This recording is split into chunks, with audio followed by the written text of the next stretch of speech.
Shalom, kami dari kelompok 1 dengan saya sendiri, Valentus Moreno, dan rekan-rekan saya ada Vincentius Adriel, Rafael Brian Rizale, dan Epifani Edina. Pada kesempatan kali ini kami akan membahas bab 9 tentang anak SMA boleh pacaran, terdapat pada Kejadian 2 ayat 18-25 dan 1 Korintus ayat 13. Oke, langsung lanjut ke materinya.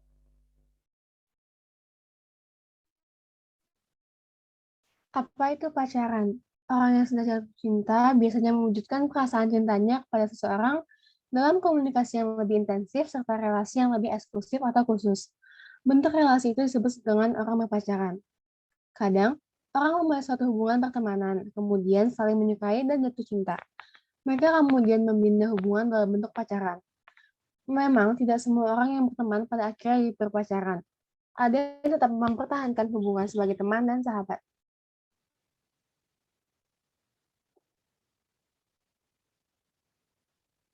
Definisi tentang cinta dari pakar psikologi, filsuf, dan para penyair. Robert Steinberg, seorang psikolog, mengatakan cinta adalah perasaan dan keinginan untuk membina suatu hubungan secara khusus dengan seseorang. Ashley Montagu, seorang psikolog, mengatakan cinta adalah perasaan memperhatikan, menyayangi, menyukai secara mendalam, mengasihi, disertai rindu dan hasrat yang mengebut terhadap seseorang. Yang ketiga, Plato, seorang filsuf Yunani kuno, mengatakan cinta adalah sebuah hasrat dan usaha yang bulat untuk memiliki yang dicintai.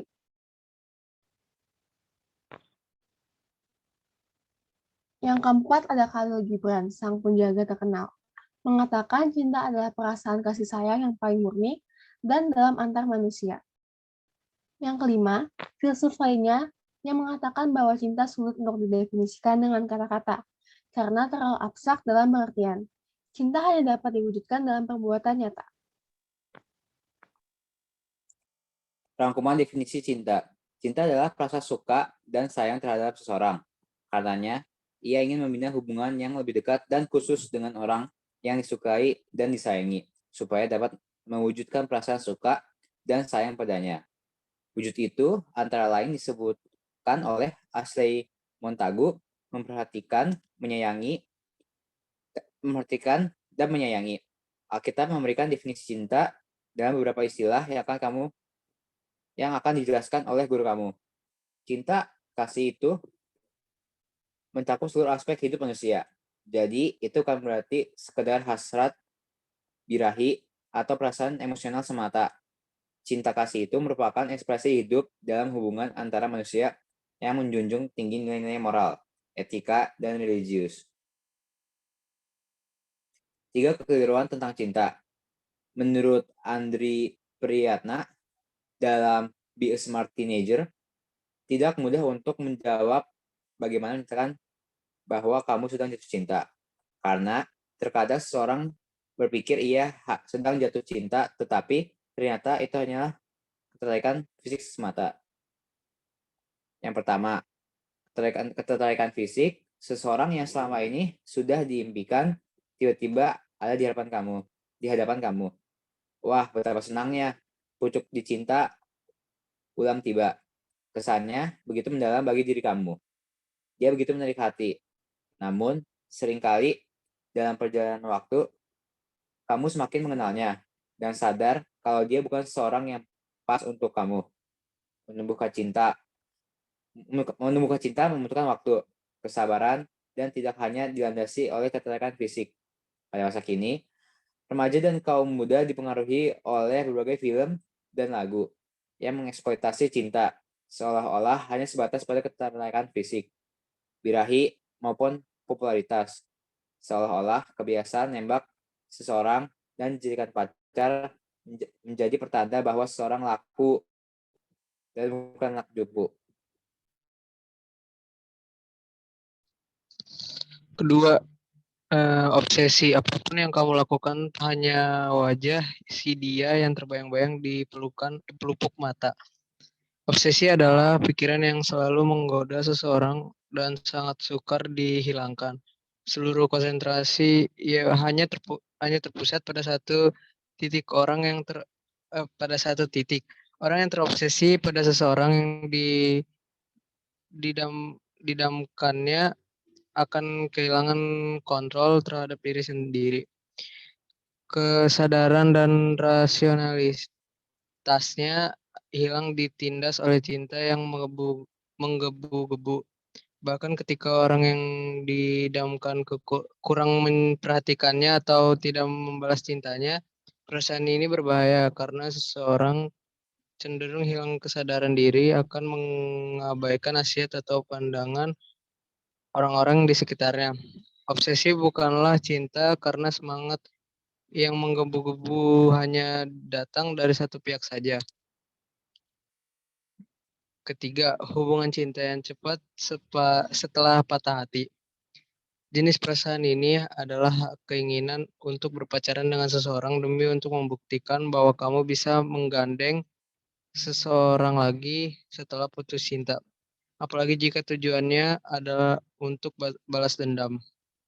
Akibat berakhirnya hubungan yang telah dibina sebelumnya, pokoknya kamu hanya ingin membina hubungan dengan seseorang siapapun orangnya. Ini bukanlah cinta, tetapi keinginan untuk memuaskan diri sendiri.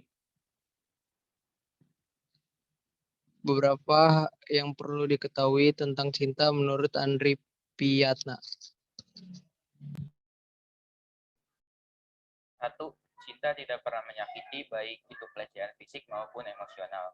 Cinta tidak pernah menipu, misalnya memperalat pacar dengan mengatakan, kalau kamu cinta saya, kamu harus melakukan hubungan seksual, atau kamu akan memenuhi permintaan saya.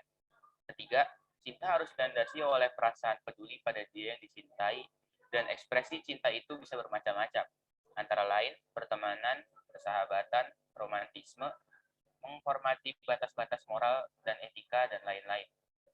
Keempat, jika orang yang dicintai meminta kamu melakukan sesuatu sebagai bukti cinta, maka dia tidak mencintai kamu. Apalagi jika bukti cinta itu adalah hubungan seks dan sentuhan fisik. 5. Ukuran cinta adalah komitmen dan kepercayaan, bukan sekadar ketertarikan fisik. 6.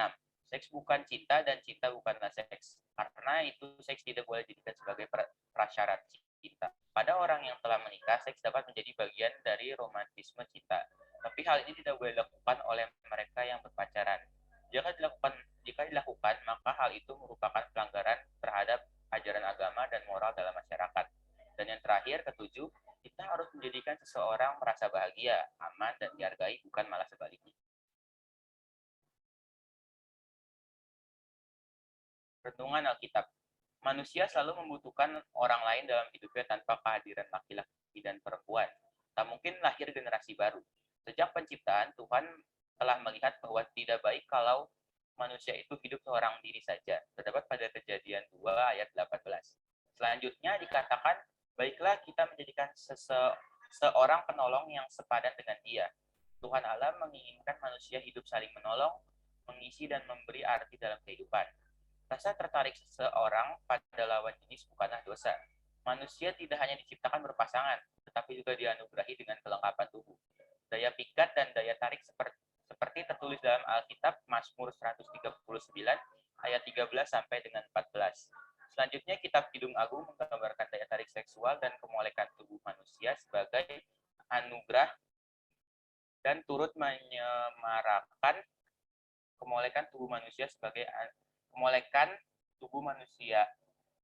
anugerah yang turut menyemarakan kehidupan.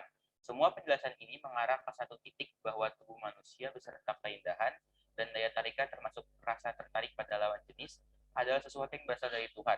Hal itu merupakan anugerah. Oke, terima kasih.